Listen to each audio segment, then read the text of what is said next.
Charles Hurt, opinion editor for The Washington Times. A.B. Stoddard, associate editor at Real Clear Politics, and syndicated columnist Charles Krauthammer. Okay, Charlie.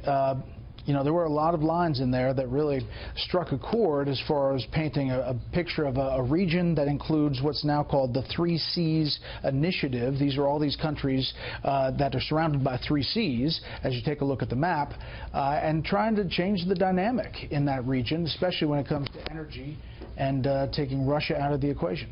Yeah, I thought it was a tremendous speech. I thought, as you pointed out, there were a lot of great, almost, Reagan-esque sort of lines in it.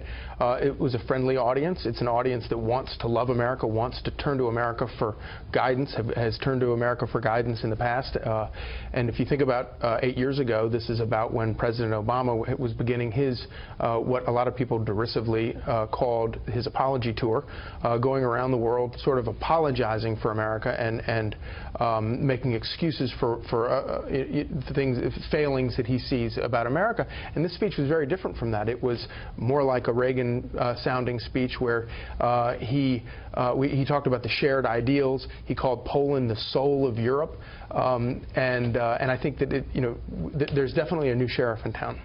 And it used a lot of history of Poland and the strife that they had to fight off the Nazis and the Soviets to, in their character, become a country again. Right, and they were very appreciative of that, the Polish government particularly, and I think that the speech was well designed and well written. But most importantly, obviously, was the reaffirmation of a commitment to Article 5 and some language about Russian aggression. That is going to momentarily calm the waters with our European allies, but and his pitch for American energy was good. It's just that the real background tension of all these meetings about the different direction that the trade is going in, these different new alliances on trade, the discord that we'll call discord that Merkel described over the Paris Accord. We think these meetings are going to result in things. They don't immediately, and I think that the impact of his America First new direction against multilateralism and against global trade deals and everything is yet to be felt. And all eyes are really ultimately among our allies on that meeting tomorrow. I mean, it may be America First, but it was Poland's pretty good because take another listen to the speech. We can have the largest economies and the most lethal weapons anywhere on earth. But if we do not have strong families and strong values, then we will be weak and we will not survive. If anyone forgets the critical importance of these things, let them come to one country that never has. Let them come to Poland. And that has echoes of John F. Kennedy, actually. Let them come to Berlin. Charles. Look, I thought it was a great speech, and the contrast was not so much, I think, to the Obama apology tour. The contrast was to Trump's own inaugural address.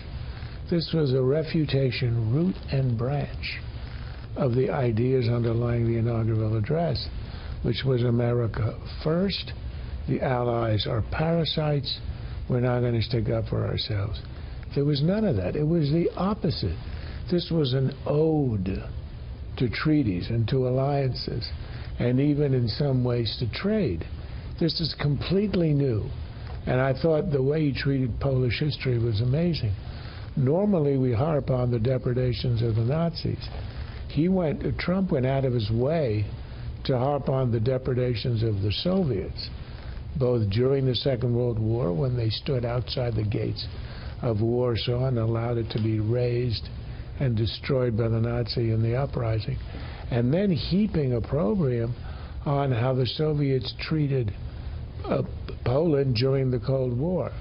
And then to top it off, he talked about the monopoly of, he was obviously talking about the Russians, the use of monopoly and pressure in energy resources that's been going on.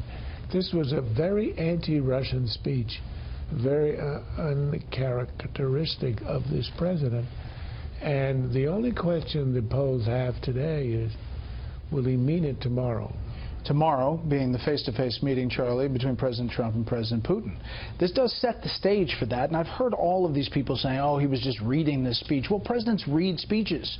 That's their speech. And they okay them. And they okay them, and that's them.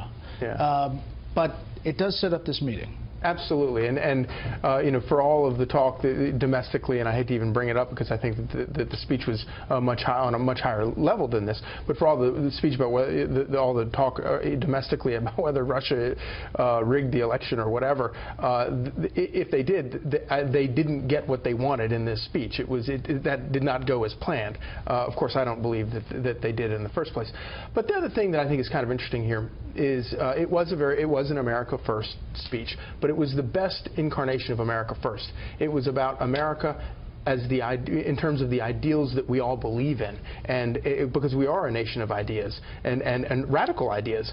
And the reason Poland turns to the West and turns to America is because they've lived under the very dark opposite of those ideals. And so when you talk about America First, as Charles was saying, it is kind of Poland first too, because we all share those ideals. And it was a great recitation of those ideals.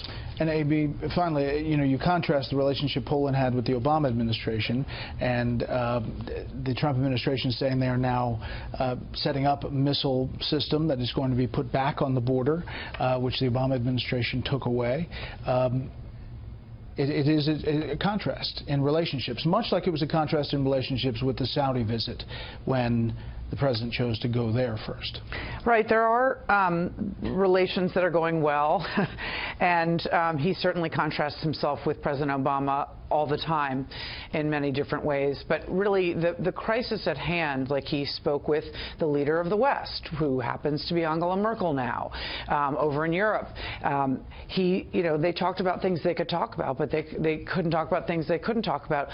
Guess what? He needs the Russians and the Chinese to help get us out of a crisis with North Korea. So, you know, at what point is he really going to be persuasive and be the leader of the free world again? He can get along with this country, have a new relationship with that country, but all eyes are on him trying to de-escalate this really scary national security crisis, and people believe that he doesn't have the right allies on board, and that's going to be a big problem for him. That makes tomorrow even bigger. 2 meetings.